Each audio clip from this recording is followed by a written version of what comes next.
Mi nombre es Rachel Guzmán y comenzaré a dar una breve explicación sobre mis conocimientos adquiridos o mis aprendizajes que obtuve alrededor de la unidad.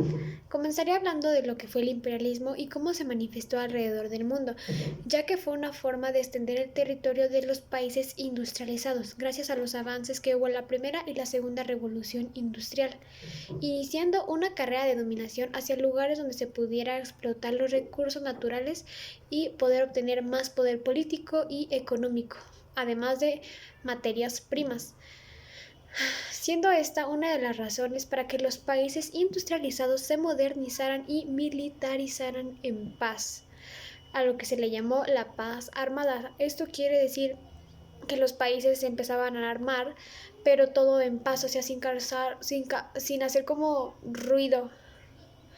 Básicamente es eso.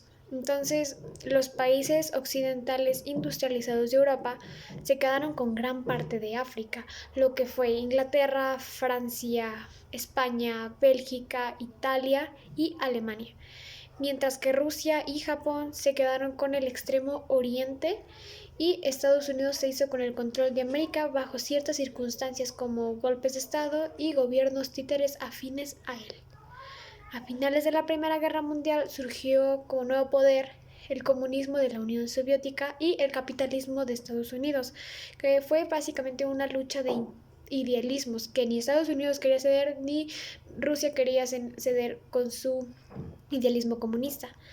Además surgieron nuevos eh, organismos mundiales como el Sistema Monetario Internacional, que básicamente era para controlar las economías de los pueblos y mantenerlos bajo el control de sus intereses.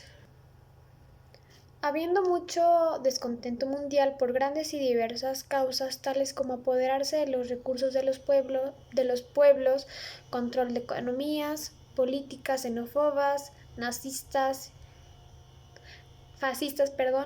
y nacionalistas, que lograron un choque de las potencias aliadas y las potencias del eje en 1939 a 1945, en lo que fue la guerra más sangrienta del mundo, que fue la Segunda Guerra Mundial. Cuando dicha guerra se terminó, se dividió el mundo en dos bloques o en dos poderes. Los dos poderes provenían de las potencias ganadoras, que fue Estados Unidos con su capitalismo y Rusia con su socialismo. Estas dos potencias tuvieron muchos tipos de conflictos, ya que Rusia con el socialismo y Estados Unidos con el capitalismo tuvieron una lucha de idealismos que se enfrentó en diversos conflictos mundiales, que por ejemplo fue Guerra de Corea, que Estados Unidos apoyó a Corea del Sur y Rusia apoyó a Corea del Norte, la guerra de Vietnam, el conflicto árabe-israelí y la independencia de Cuba. A este proceso se le llamó la Guerra Fría, que fue un proceso entre Rusia y Estados Unidos peleando, pero sin causar una guerra, que sí pudo haber causado, que sí se pudo haber causado, pero pues no, lo que se causó fue todo como entre palabras, pero no llegó a hacer algo más.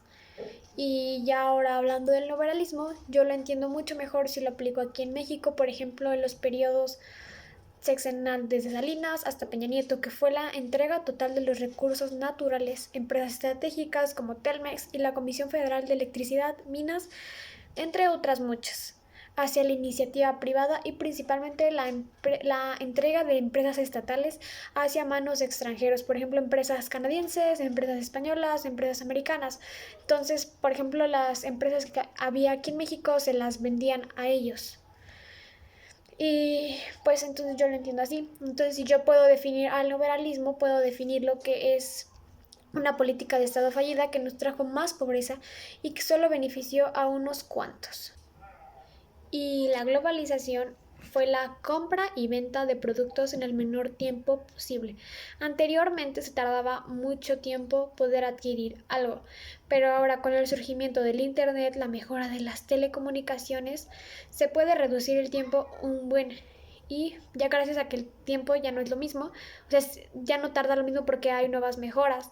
Por ejemplo, antes se tardaban mucho trasladando un objeto, pero ahora hay nuevas tecnologías que lo hacen mucho más rápido.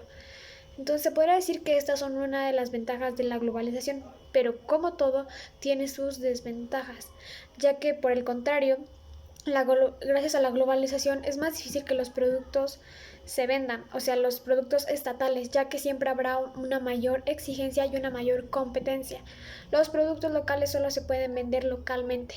Por ejemplo, si una viejecilla intenta hacer muñequitas de trapo, pues esas muñequitas de trapo solamente las puede vender en el lugar donde se desenvuelva ella, por ejemplo en un mercadito, y las personas que pasen por ahí pues le compran esos productos.